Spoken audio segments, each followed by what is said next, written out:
அன்பு நேயர்களுக்கு இனிய வணக்கம். மிதுனம் ராசிக்கார நேயர்களுக்கு நம்ம இன்னைக்கு வீடியோ பதிவுக்கு முழுமையாக போகிறதுக்கு முன்னாடி முருகரை மனதார வணங்கிட்டு வீடியோ பதிவுக்குள்ளே போகலாங்க. ஓ முருகா போற்றி, ஓ முருகா போற்றி, ஓ முருகா போற்றி, எனக்காக்கும் முருகனே போற்றி. நல்லதே நடக்கும், நல்லது மட்டும்தான் நடக்கும். நம்முடைய மிதுனம் ராசிக்காரங்களை பொறுத்த வரைக்கும் இவங்க கிட்ட புத்திசாலித்தனம் அதிகமாக இருக்கு, பேச்சும் திறன் அதிகமாக இருக்குங்க.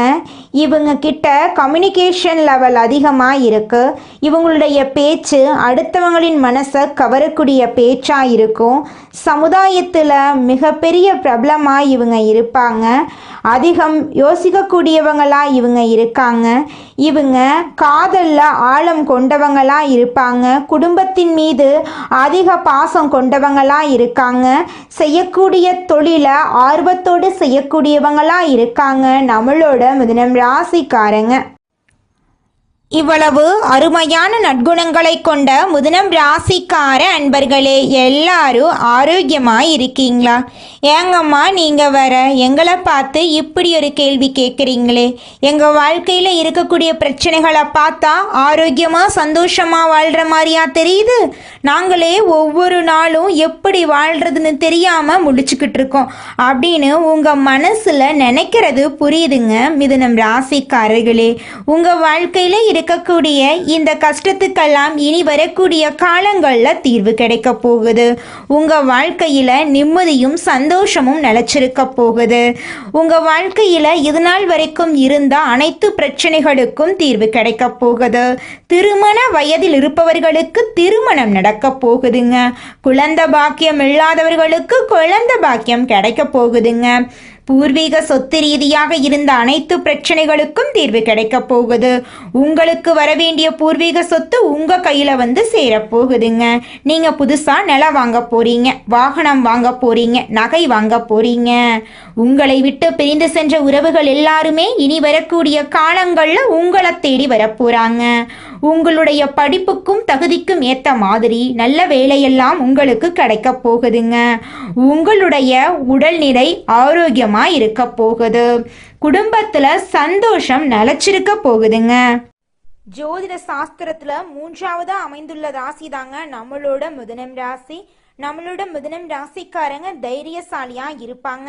மிதுனம் ராசியனுடைய அதிபதியின் புதன் பகவானுங்க. மிதுனம் ராசியில் இருக்கக்கூடிய நட்சத்திரம் யாராருன்னு பார்த்தீங்கன்னா மிருகசீரிசம் 3, 4ஆம் பாதங்க, திருவாதிரை, புனர்பூசம் 1, 2, 3ஆம் பாதம். இவங்க எல்லாரும் நம்மளோட மிதுனம் ராசியில இருக்கக்கூடிய நட்சத்திரங்க. புதன் பகவான் மிதுனம் ராசியை ஆட்சி செய்கிறாருங்க.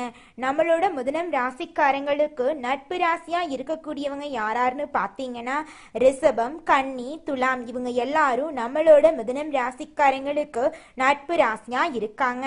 மிதுனம் ராசிக்காரங்க வாழ்க்கையில எவ்வளவு கஷ்டம் வந்தாலும் தைரியத்தை விட மாட்டாங்க. முயற்சி பண்ணிக்கிட்டே இருப்பாங்க. அடுத்தவங்க செய்ய முடியாதுன்னு ஒதுக்கி வச்ச காரியத்தை கூட அழகா திட்டம் தீட்டி அந்த காரியத்துல வெற்றி அடையக்கூடியவங்களா இருப்பாங்க நம்மளோட மிதுனம் ராசிக்காரங்க. எப்போதுமே சுறுசுறுப்பா இருப்பாங்க. மீன் போன்ற அழகிய கண்களை கொண்டவங்களா இவங்க இருப்பாங்க. இவங்களுக்கு சோம்பேறித்தனம் சுத்தமா கிடையாதுங்க. மிதுனம் ராசிக்காரர்களே, உங்களுக்கு இந்த கார்த்திகை மாதம் மிகவும் சிறப்பு வாய்ந்த மாதங்க. ஏன்னா சூரிய பகவான் காலச்சக்கரத்தின் 8ஆம் இடத்திலிருந்து அருள் பாலிக்கிறார். திருவண்ணாமலை தீபம் இந்த மாதத்தின் முக்கிய அம்சமாக இருக்கு. பரணி தீபம் வீட்டில் ஏற்றுவது முன்னோர்களின் ஆசிர்வாதத்தையும் குடும்பத்தில் மகிழ்ச்சி, செல்வம், லட்சுமி கடாட்சம் போன்றவற்றை தரும். திருவண்ணாமலை தீபத்தை தரிசிப்பது பெரிய புண்ணியம். இது முன்னோர்களின் சாப நிவர்த்தி, திருமணம், குழந்தை பாக்கியம் போன்ற வேண்டுதல்களை நிறைவேற்றும். மிதுனம் ராசிக்காரர்கள் எதையும் ஆழமாக யோசித்து தெளிவு பெறும் வரை விடமாட்டாங்க. அவர்கள் சமயோஜித புத்தியில் சிறந்தவங்க. அவர்களை யாராலும் வெல்ல முடியாது. அவர்கள் சிறந்த திட்டங்களை தீட்டுவாங்க. ஆனால் சில நேரங்களில் அதிகப்படியான யோசனைகளால தவறுகள் நேரலாம். இருப்பினும் அவர்கள் தைரியம் மற்றும் தன்னம்பிக்கை உடையவங்க. இந்த ராசிக்காரங்க எதையும் சமாளிக்கும் திறமை பெற்றவங்க. எதிலும் நிரந்தரம் இல்லை என்பதை உணர்ந்து செயல்படுவாங்க. மிதுனம் ராசிக்கு கார்த்திகை கார்த்திகை மாதத்தில் வேச யோகம் கதவை தட்டுதுங்க. குரு பகவான் ராசிக்கு 2ஆம் இடத்திலும், கேது பகவான் 3ஆம் இடத்திலும், சுக்கிர பகவான் 4ஆம் இடத்திலும் ஆட்சி பெற்று இருக்கிறார். சூரியன் மற்றும் புதன் சேர்க்கையால் ஆதித்ய ராஜயோகம் உருவாகுது. சூரியனுக்கு 2ஆம் வீட்டில் சுக்கிரன் சஞ்சரிப்பதால் உங்கள் வாழ்க்கையில் நல்லது தாங்க நடக்கும். கெட்டதுங்கிற பேச்சுக்கு துளி கூட இடம் கிடையாதுங்க. சூரியனுக்கு 2ஆம் வீட்டில் சுக்கிரன் சஞ்சரிப்பதால் வேச யோகம் உருவாக்குது. இந்த யோகம் சரியான திட்டமிடல் மற்றும் வெற்றியை தரும். கார்த்திகை நட்சத்திரம் திருக்கார்த்திகையாக கொண்டாடப்படுகிறது. முருகப்பெருமானை வழிபடுவதால் முத்தான வாழ்க்கை உங்களுக்கு அமையுங்க. கார்த்திகை மாதம் முருகப்பெருமானுக்கு உரிய மாதங்க. ஒவ்வொரு செவ்வாய்க்கிழமையும் விரதம் இருந்து ஓம் நமோ குமராய நமக என்ற மந்திரத்தை 108 முறை சொல்லணுங்க. வீட்டில் விநாயகர் மற்றும் குலதெய்வத்தை வழிபட்ட பிறகு முருகப்பெருமான் படத்துக்கு செவ்வரளி மாலை அணிவித்து திருநீர் போட்டு வணங்குனீங்கன்னா உங்கள் வாழ்க்கையில் இருக்கக்கூடிய அனைத்து பிரச்சனைகளும் காணாமல் போயிடும். உங்களுடைய தலை விதி மாறும். கார்த்திகை மாதம் மிதுனம் ராசிக்கு ஆரோக்கியம், தொழில், உறவு, ஆற்றல், அதிர்ஷ்டமெல்லாம் தரக்கூடிய மாதமாக இருக்கு. தைரியத்தால் செயல்கள் சிறப்பான வெற்றியை கொடுக்கும். சொந்த தொழில் செய்பவர்களுக்கு புதிய சிந்தனைகள் மூலம் லாபம் அதிகரிக்கும். நிதிநிலையில் முன்னேற்றம் ஏற்படும். கடன்கள் தீரும். வாழ்க்கை துணை நேர்மையாக நடப்பார்கள். ஆரோக்கியம் மேம்படும். குடும்பத்தில் மகிழ்ச்சி அதிகரிக்கும். மன நிம்மதி கிடைக்கும். முன்கோபத்தை குறைத்து கொள்ளணும். வியாபாரத்தில் முதலீடுகளை கவனமாக செய்யணும். மாணவர்கள் கல்வியில் முன்னேற்றம் அடைவார்கள். பெண்களுக்கு குடும்பத்தில் சந்தோஷம் அதிகரிக்கும். உங்களுடைய ஆசைகளும் கனவுகளும் நிறைவேறக்கூடிய மாதமாக உங்களுக்கு இந்த மாதம் அமைஞ்சிருக்குதுங்க. மொத்தத்தில் மிதுனம் ராசிக்கு இந்த கார்த்திகை மாதம் கை கொடுத்து தூக்கி விடக்கூடிய மாதமாக இருக்கும். கடவுள் உங்கள் பக்கத்தில் இருக்கிறார். முருகப்பெருமானை வழிபடுங்கள். ஒவ்வொரு நட்சத்திரத்திற்கும் என்ன பரிகாரம் செய்ய வேண்டும் என்பதை நம்ம இந்த வீடியோ பதிவில் முழுமையாக தெரிஞ்சுக்க போகிறேங்க. கடவுளை நம்புங்க. முழுமையான பக்தியுடன் வழிபட்டா முழுமையான பலன் உங்களுக்கு நிச்சயமாக கிடைக்குங்க. மிதுனம் ராசிக்கார நேயர்களே, அடுத்ததாக நம்முடைய மிதுனம் ராசியில் இருக்கக்கூடிய ஒவ்வொரு நட்சத்திரக்காரர்களுக்கும் இந்த மாதம் எப்படி இருக்குன்னு பார்க்கலாங்க. நம்முடைய மிதுனம் ராசியில் இருக்கக்கூடிய முதல் நட்சத்திரம் மிருகசீரிஷம். உங்களுக்கு இந்த மாதம் எப்படி இருக்குன்னு பார்க்கலாங்க.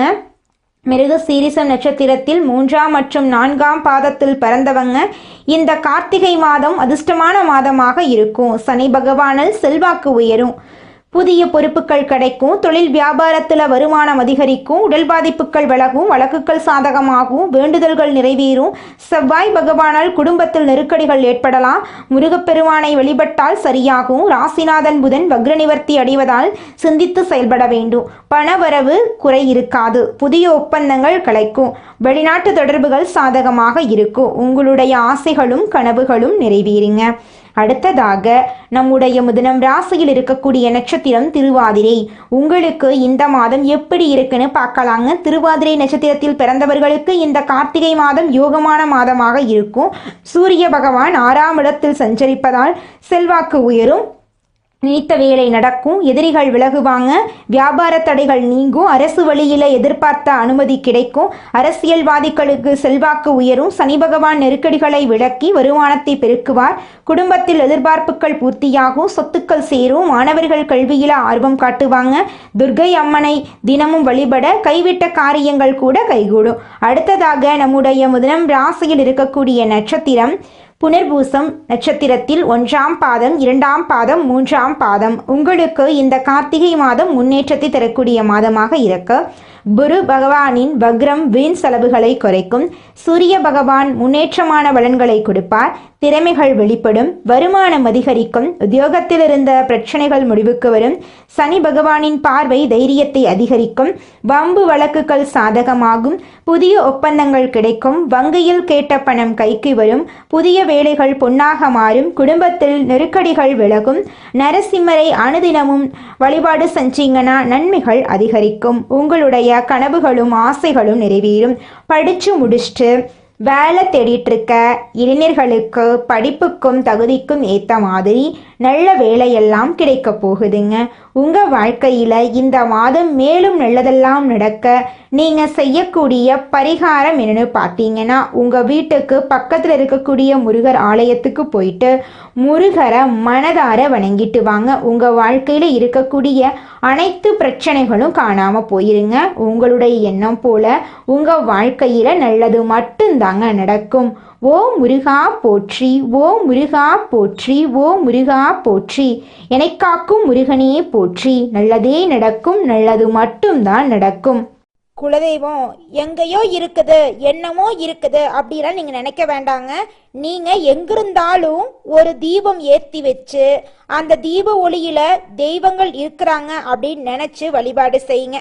குலதெய்வமே தெரியாவிட்டாலும் வீட்டுல தீபம் ஏற்றி வச்சு ஏதாவது ஒரு நல்ல நாள்ல குலதெய்வத்தை நினைச்சு வழிபாடு செய்யுங்க.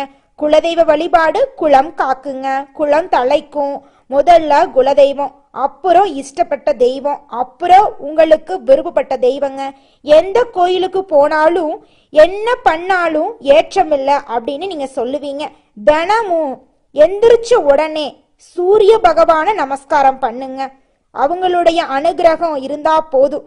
மற்ற கிரகங்கள் எல்லாம் சாதகமா இல்லைனா கூட பரவாயில்ல, அந்த சூரியனுடைய பிரகாசம் உங்க வாழ்க்கையவே பிரகாசமா மாத்திருங்க. அந்த வெளிச்சம் உங்களை வந்து சேருங்க. உங்க வாழ்க்கையில் இருக்கக்கூடிய கண்ணீரெல்லாம் கரைஞ்சு போயிருங்க.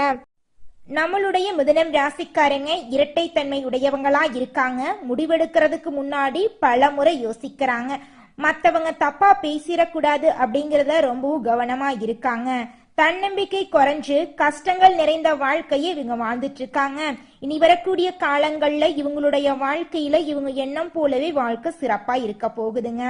நவ கிரகங்கள் நட்சத்திரங்களின் ஆதிக்கத்தால தான் நல்லது கெட்டது நடக்குதுங்க. கிரகங்களோட நிலை, அவங்களோட சேர்க்கை, மாற்றம் இதை பொறுத்துதான் உங்க வாழ்க்கையில நல்லது கெட்டது நடக்கும். தலைவிதியை மாற்ற முடியாதுங்க நம்மளால, ஆனா வரக்கூடிய ஆபத்திலிருந்து நம்மளால தப்பிச்சுக்க முடியும். ஜோதிடம் அப்படிங்கிறது இருண்ட நம்மளுடைய வாழ்க்கைக்கு ஒரு வெளிச்சத்தை தரக்கூடியதா இருக்குதுங்க. ஆடி மாசத்துல சூரியன் கடகம் ராசியில போறதுனால மிதுனம் ராசிக்காரங்களுக்கு அற்புதமான பலன்களை கொடுக்க போகுதுங்க. இழந்த அனைத்தையும் நீங்க மீட்க போறீங்க. ராசிநாதன் சூரியன் 2ஆம் வீட்டுல இருக்கிறதுனால பணவரவு அதிகரிக்க போகுது. குடும்பத்துல நிம்மதி ஏற்பட போகுது. புதிய வேலை வாய்ப்புகள் உங்களுக்கு கிடைக்க போகுது. தொழில் தொடங்க வாய்ப்புகள் கிடைக்க போகுது. காதல் உறவு மேம்பட போகுது. முதலீடுகள்ல லாபம் கிடைக்க போகுது. ஆன்மீகத்துல உங்களுக்கான ஆர்வம் அதிகரிக்க போகுது. ஆரோக்கியத்துல நீங்க கவனமா இருந்துக்கணும். காது, மூக்கு, தொண்டை, வயிறு சம்பந்தப்பட்ட பிரச்சனை வரலாம், கொஞ்சம் பார்த்து கவனமா இருந்துக்கோங்க. புதிய முதலீடுகள் செய்யும் போது கொஞ்சம் கவனமா இருந்துக்கோங்க. சேமிப்பு அதிகரிக்கக்கூடிய மாதமா இந்த மாதம் இருக்குதுங்க. மதுரை மீனாட்சி அம்மனை நீங்க வழிபாடு செஞ்சீங்கன்னா உங்க வாழ்க்கையில இருக்கக்கூடிய சோதனைகளை வச்சே நீங்க சாதனையாளரா மாறிடலாங்க. மிதுனம் ராசிக்காரங்களே, உங்க வாழ்க்கையில மேலும் நல்லதெல்லாம் நடக்க நீங்க செய்யக்கூடிய பரிகாரம் என்ன பாத்தீங்கன்னா, சனிக்கிழமைகள்ல ஆஞ்சநேயருக்கு துளசி அர்ச்சனை செய்யுங்க. செவ்வாய்க்கிழமைகள்ல முருகனுக்கு பாலாபிஷேகம் செய்யுங்க. உங்க வாழ்க்கையில இருக்கக்கூடிய தீமைகள் எல்லாமே காணாம போயிரும். உங்களுடைய எண்ணம் போல உங்க வாழ்க்கையில நல்ல விஷயங்கள் நடக்கக்கூடிய மாதமா இந்த ஆடி மாதம் இருக்குதுங்க. உங்களுக்கு இந்த ஆடி மாதம் அதிர்ஷ்டம் நிறைந்த மாதமா இருக்க போகுதுங்க. மனிதனா பிறந்த ஒவ்வொருவருக்கும் ஆசை இருக்கதாங்க செய்யும். அந்த ஆசைகளை அடைய நம்ம நினைச்சா மட்டும் பத்தாதுங்க. முழு மனசோட நம்மளுடைய ஆசைகளை அடைவதற்கான வழிய ஒவ்வொரு நாளும் என்ன பண்ணணும்னு யோசிச்சு அதற்கான திட்டங்களை தீட்டி உழைச்சுக்கிட்டே இருக்கணுங்க. உழைச்சா நிச்சயமா நம்மளுடைய ஆசைகள் எல்லாமே நிறைவேறிடுங்க. உங்க வாழ்க்கையில இனி வரக்கூடிய காலங்கள்ல உங்களுடைய அனைத்து ஆசைகளும் நிறைவேற போகுதுங்க. அப்படி ஒவ்வொரு மனிதனுக்கும் இருக்கக்கூடிய பொதுவான ஆசை என்னன்னு பாத்தீங்கன்னா 16 செல்வங்களையும் அடைந்து வாழணும் அப்படின்னு தான் ஒவ்வொரு மனிதனுடைய ஆசையும் இருக்குதுங்க. பணம் வேணும், பதவி வேணும், புகழ் வேணும், கௌரவம் வேணும் அப்படின்னு தான் ஒவ்வொரு மனிதனும் தினமும் வாழ்ந்துகிட்டு இருக்கான். அதை நோக்கிய பயணத்தை தான் ஒவ்வொரு நாளும் மனிதன் வாழ்ந்துகிட்டு இருக்கான். ஒவ்வொரு நாளையும் ரசிச்சு வாழ்றது கிடையாது. எந்த ஒரு மனிதனும் போராட்டத்துல தாங்க இந்த உலகத்துல ஒவ்வொரு மனிதனும் வாழ்க்கைய வாழ்ந்துட்டு இருக்காங்க. நீங்கள் இந்த நிமிஷம் வரைக்கும் உங்களுக்காக வாழ்க்கையை வாழறதே கிடையாதுங்க. உங்களை சுற்றி இருக்கிறவங்களுக்கு பயந்து தாங்க வாழ்க்கையை வாழ்ந்துக்கிட்டு இருக்கீங்க. நாம் இந்த செயலை செஞ்சால் நம்மளை சுற்றி இருக்கிறவங்க நம்மளை பற்றி தப்பாக நினச்சிருவாங்களோ, இந்த சொன்னால் நம்மளை பற்றி அவங்க தப்பாக நினச்சிருவாங்களோ அப்படின்னு அடுத்தவங்களை கண்டு பயந்து பயந்து வாழ்க்கையில் எந்த ஒரு செயலையும் செய்யாமல் ஒரே இடத்துல நீங்கள் முன்னேறாமல் நின்றுக்கிட்டு இருக்கீங்க. இனி வரக்கூடிய காலங்களையாவது போகும்போது யாரை கண்டும் அச்சப்படாம கடவுளை கண்டு மட்டும் பயந்தா மட்டும் போதுங்க. வேற யாரை கண்டும் நீங்க பயப்பட வேண்டாம். கடவுள் இந்த உலகத்துல உங்களை எதுக்காகங்க படைச்சிருக்காரு? உங்களுக்காக நீங்க வாழணும் அப்படிங்கறக்காக தான் படைச்சிருக்காரு. உறவுகளுக்காகவும் நண்பர்களுக்காகவும் உங்களுடைய வாழ்க்கையை நீங்க தியாகம் பண்றது நியாயம் கிடையாதுங்க. உங்களுக்காக உங்க வாழ்க்கையை வாழ கத்துக்கோங்க. வாழ்ற வாழ்க்கை ஒரு முறை தாங்க. அந்த வாழ்க்கையை உங்களுக்காக வாழ கத்துக்கோங்க. நீங்கள் என்னதான் உங்கள் வாழ்க்கையை தியாகம் செஞ்சாலும் உங்களை சுற்றி இருக்கக்கூடிய உறவுகளோ நண்பர்களோ நீங்கள் கஷ்டப்படக்கூடிய சூழ்நிலையில் வந்து உதவுவாங்க அப்படின்னு பார்த்தீங்கன்னா நிச்சயமாக கிடையாதுங்க. இந்த களி உலகத்தில் எல்லாருமே நம்மளை தேவைக்காக தாங்க பயன்படுத்துகிறாங்க. தேவைக்காக தான் நம்மளை பயன்படுத்துகிறாங்களா அப்படிங்கிறத நீங்கள் தெரியாத வரைக்கும் வாழ்க்கையில் முன்னேறாமல் அதே இடத்துல தாங்க இருக்க முடியும். ஆமாங்க, கூட பிறந்த உடன்பிறப்புகளாக இருக்கட்டும், நம்முடைய உறவினர்களாக இருக்கட்டும், நண்பர்களாக இருக்கட்டும், யாரா வேணாலும் இருக்கட்டும், எல்லாருமே நல்லவங்க அப்படின்னு சொல்ல முடியாது. 100ல் ஒரு 10% பேர் தாங்க இந்த உலகத்தில் நம்ம நல்லா இருக்கணும் அப்படின்னு நினைப்பாங்க. மீதம் இருக்கக்கூடியவங்க எல்லாருமே நம்மளை பற்றி துளி கூட கேர் பண்ணிக்கவே மாட்டாங்க. நம்மளுடைய மிதுனம் ராசிக்காரங்களுடைய அதிபதி புதன் பகவானுங்க. புதன் பகவான் வலிமையா இருக்கிறதுனால நீங்க கஷ்டப்பட வேண்டிய அவசியமே கிடையாதுங்க. புதன் பகவானை வழிபாடு செஞ்சா போதுங்க, உங்க வாழ்க்கையில நல்லது தாங்க நடக்கும். ஏழை குழந்தைங்களுக்கு படிப்புக்கு உதவி செய்யறதின் மூலமா புதன் பகவானுடைய அனுகிரகத்தை நீங்க முழுமையா பெறலாங்க. புதன் பகவான் வலிமையா இருக்கிறதுனால அரசாங்க உத்தியோகத்தை நீங்க சீக்கிரமா பெறலாங்க. புதன் கிழமைகள்ல பச்சை நிற உடைகளை தானமா கொடுங்க. பச்சை நிற உடைகளை அணியுங்க. பச்சை காய்கறிகளை புதன் பகவானுக்கு நெய்வேத்தியமா கொடுங்க. அவருக்கு பச்சை வஸ்திரம் சாற்றி வழிபாடு செய்யுங்க. உங்க வாழ்க்கையில நல்லது மட்டும்தாங்க நடக்கும். கெட்டதுங்கிற பேச்சுக்கு துளி கூட இடம் கிடையாதுங்க. எல்லாம் அவன் செயல். இந்த உலகத்துல யாருங்க கோடீஸ்வரன்? கோடி கோடியா பணம் வச்சிருக்கிறவங்களா, பிடிச்ச உணவுகளை சாப்பிடுறவங்களா, பிடிச்ச உறவுகள் கிட்ட பேசுறவங்களா? இதுல யாருமே கோடீஸ்வரன் கிடையாதுங்க. யார் ஒருத்தவங்க நோய் நொடி இல்லாம மனக்கவலை இல்லாம நிம்மதியா தூங்குறாங்களோ அவங்க தாங்க இந்த உலகத்திலேயே சிறந்த கோடீஸ்வரன். அப்பேற்பட்ட கோடீஸ்வரன் ஆகக்கூடிய யோகம் உங்களுக்கு இந்த மாதம் அமைஞ்சிருக்குதுங்க. உங்க வாழ்க்கையில இனி வரக்கூடிய காலங்கள்ல கவலை கண்ணீர் அப்படிங்கிற பேச்சுக்கெல்லாம் துளி கூட இடம் கிடையாதுங்க. இது நாள் வரைக்கும் உங்களுடைய மனசில் இருந்த மனக்கவலைகள் எல்லாம் இனி வரக்கூடிய காலங்கள்ல காணாம போகுதுங்க. நீங்க சந்தோஷமான ஆரோக்கியமான வாழ்க்கைய இனி வரக்கூடிய காலங்கள்ல வாழ போறீங்க. உங்க வாழ்க்கையில சந்தோஷம் நிலைச்சிருக்க போகுதுங்க. எதையும் சுலபமாக புரிந்து கொள்ளக்கூடிய மிதுனம் ராசியினரே, நீங்கள் பதட்ட குணத்தை கைவிடுவது முன்னேற்றத்திற்கு உதவுங்க. இந்த மாதம் காரிய தாமதம் உண்டாகலாம். நீங்கள் கொஞ்சம் எச்சரிக்கையாக இருந்துக்கோங்க. ஏதாவது ஒரு வகையில் மனக்குழப்பம் ஏற்பட்டு நீங்கள் போகுது. சாதாரணமாக பேச போக அது சண்டையாக மாறலாம். அதனால பேசும்போது நீங்கள் கவனமாக இருந்துக்கோங்க. வேலை தவறி உணவு உண்ண வேண்டிய நிலை இருக்குங்க. பொருட்களை கவனமா பார்த்து கொள்றது நல்லதுங்க. தொழில் வியாபாரம் தொடர்பாக அலைச்சல் ஏற்படுங்க. வாடிக்கையாளர்களுக்கு சரக்குகளை அனுப்பும்போது பாதுகாப்பாக அனுப்புவது நல்லதுங்க. உத்தியோகத்தில் இருப்பவர்கள் வேலை பளு காரணமாக அலைய வேண்டிய சூழ்நிலை இருக்குங்க. குடும்பத்தினருடன் அனுசரித்து செல்வது நல்லதுங்க. கணவன் மனைவிக்கிடையே மன வருத்தம் ஏற்படலாம். கொஞ்சம் கவனமாக இருந்துக்கோங்க. பிள்ளைகளிடம் அன்புடன் பேசுவது நன்மை தருங்க. கலைத்துறையினருக்கு கொடுக்கல் வாங்கல்ல இருந்த பிரச்சனை தீரும். நீண்ட நாளாக இருந்த கஷ்டம் நீங்கும். எதையும் செய்து முடிக்கும் சாமர்த்தியம் உண்டாகும். அரசாங்கம் மூலம் லாபம் ஏற்படும். வெளியூர் அல்லது வெளிநாட்டு பயணம் சாதகமாக இருக்கும். அரசியல் துறையினருக்கு வாக்குவன்மையால் எதையும் சாதித்து கொள்வீங்க. புதிய பதவி புதிய பொறுப்புகள் எல்லாம் உங்களுக்கு கிடைக்க போகுது. மேலிடம் கொடுத்த வேலையை செய்து முடித்து நபர்களின் நன்மதிப்புக்கு நீங்க ஆளாக போறீங்க. பெண்களுக்கு வீண் மனசஞ்சலம் ஏற்பட்டு நீங்கும். உடைமைகளை கவனமாக பாதுகாத்து கொள்வது நல்லதுங்க. மாணவர்களுக்கு கல்வி பற்றிய வீண் பயம் ஏற்பட்டு நீங்குங்க. வாகனங்களை கவனமாக வைத்துக்கொள்வது நன்மை தருங்க. உங்க வாழ்க்கையில இந்த மாதம் நல்லது மட்டும்தாங்க நடக்கும். கெட்டதுங்கிற பேச்சுக்கு துளி கூட இடம் கிடையாதுங்க. நல்லதே நடக்கும், நல்லது மட்டும்தான் நடக்கும். நன்றி, வணக்கம்.